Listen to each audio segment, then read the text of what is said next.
அதாவது எகுவுடைய அழைப்பு எகுவுக்கு எப்படி வந்ததுன்னு பார்த்தோம். அந்த செய்தியில் என்ன நடக்குது, அந்த அந்த பகுதியில் என்ன நடக்குதுன்னு நீங்கள் பார்த்தீங்கன்னா, அந்த பைத்தியக்காரன் என்று சொல்கிறவங்க, அவன் பேர் தெரியுதாங்க? அவன் பேரை சொல்லுங்க. அவனோட பேர் அங்கே இருக்கா? இல்லை, அவன் பேர் அங்கே இல்லை. ஆனால் அவனை அடையாளம் பண்ணது என்னது? பைத்தியக்காரன். ஆனால் அந்த பைத்தியக்காரன் பண்ண வேலை எவ்வளோ பெரிய வேலை தெரியுமா? அவனுடைய வேலையை அவன் கரெக்டாக செஞ்சுட்டு போயிட்டான். அநேக நேரத்தில் நம்ம செய்கிற ஊழியத்தில் நம்ம பேர் எதிர்பார்க்குறோமா, அல்லது அட்லீஸ்ட் என்னை கூப்பிட்டு யங் ப்ரோ வருமா வந்து என் கூட்டத்தை நடத்தினாரு அப்படின்னு சொல்லி நம்ம பேர் எதிர்பார்க்குறோமா? ஆனால் இந்த பைத்தியக்காரனுக்கு எதுவுமே அங்கே பேரும் இல்லை.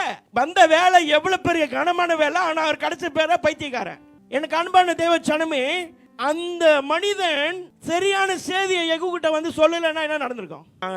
இஸ்ரவேலுக்கு ஆண்டவர் உன்னை ராஜாவா அபிஷேகம் பண்ணுகிறார் சொல்லிட்டு அதுக்கப்புறம் என்னவோ சொன்னாங்களே, எலிசா தீர்க்கதரிசி சொன்னார், ஐயோ மறந்துட்டோமே அப்படின்னு சொல்லிட்டு போயிருந்தாருன்னா, இங்கே யெகூ அவருடைய வேலையை செய்திருக்க முடியாது. ஏனென்றால் கர்த்தரிடத்திலிருந்து புறப்பட்ட வார்த்தை யெகூவுக்கு வந்து சேரவில்லை. நம்ம அநேக நேரத்தில் நம்ம டீம் ஆக்டிவிட்டி செய்யும் பொழுது நம்ம அநேக ஒரு விஷயம் செய்வோம்.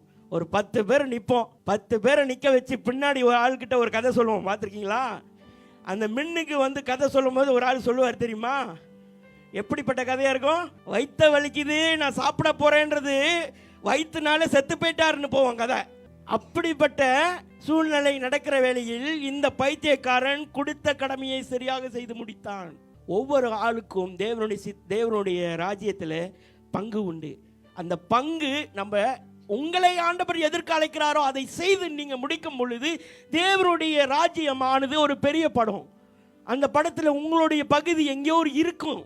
ஆனால் நீங்கள் அதை செய்யலைன்னா உங்கள் தேவனுடைய ராஜ்யம் பரிபூர்ணமாகாது. நம்ம இந்த நாற்காலியை இப்படி அடுக்கிறதுனால அப்படி என்ன வந்துட போகுது அப்படின்னு நீங்கள் யோசிச்சிங்கன்னா, அந்த நாற்காலி அடுக்கிறனால ஜனங்க வந்து உட்காருவாங்க, ஜனங்க ஆசீர்வாதம் பெறுவாங்க, அந்த ஜனம் ஊழியக்காரனை மாறும், அந்த ஊழியக்காரன் எத்தனையோ ஆத்மாக்களை ரட்சிப்பான், பரலோகமானது ஆத்மாக்களை சேர்க்கப்படும். இருக்கீங்களா?